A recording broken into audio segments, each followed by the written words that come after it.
বড়টা বড় উঠাও। সব বড়। কিরম করবো? একদম ছোটটা গাঁটটা জ্যাঠা কই? হ্যাঁ।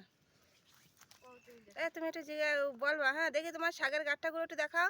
এই যে আমার শাকের গাঁটটা এই হ্যাঁ, এক তো ওই গাঁটটা হয়ে গেছে। এক গাঁটটা হয়ে গেছে, ও কত করে পাবা তুমি? 50 টাকা গাঁটটা।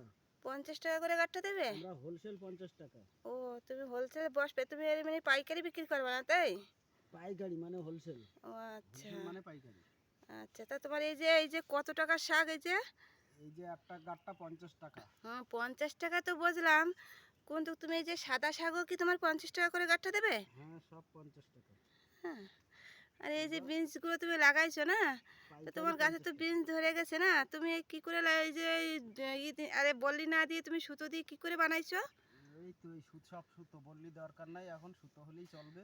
তা তো তোমার বিনসগুলো খুব সুন্দর হয়েছে তো। হ্যাঁ, এ কত করে দেবা তুমি কিলো? এই 150 টাকা কিলো আমরা পাইকারি রেটে দিয়ে আসবো। ও আচ্ছা, তাই তো খুব সুন্দর হয়েছে তোমার গাছগুলো, আর বিনসগুলো খুব সুন্দর দেখাচ্ছে। হ্যাঁ, তোমার খরচা কিরম, তুমি সার ওষুধ কিরম খরচা পড়ে তোমার? সার ওষুধ তো খরচা পড়বেই, সার ওষুধই তো মেন আজকাল। মাটিতে তো কোনো তাগত নাই হুম, আজকাল, তো সব সার ওষুধ ছাড়া হবে না। তুমি কি এই চাষবাস করেই সবসময় তুমি চাষি, তুমি কি সবসময় চাষবাস করো? আমি সবসময় চাষবাস করি।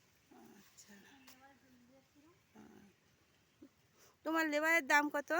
আমার লেবার 700 টাকা, 500 টাকা। ও, সবসময় তুমি লেবার দিয়েই কাজ করো তাই? আচ্ছা। লাভ আজকাল জামানাতে হয় না। হ্যাঁ, তোমার এই যে তোমার এই যে শাক তুলছে কি সব তোমার লেবার এগুলো? হুম হুম বাবা, এই যে ডেলি দিন তোমার এত এত এই 2-3টে করে লেবার নাও? হুম বাবা, এত এত তোমার শাকেই তুমি একদম সেই চাঁদে জায়গা কিনবা। হুম, হুম। বিনস গাছগুলো দেখাইছিল ভালো করে। হ্যাঁ, ভালো করে উঠা। দেখো এগুলো হলো বিনস গাছ, হ্যাঁ, শাক গাছের উপরে, নিচে শাক নিচে শাক আর উপরে বিনস।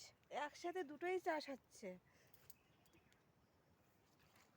তুমি এরকম করে কথা বলতে পারো না, না বুঝিয়ে বুঝিয়ে করে থাকবা।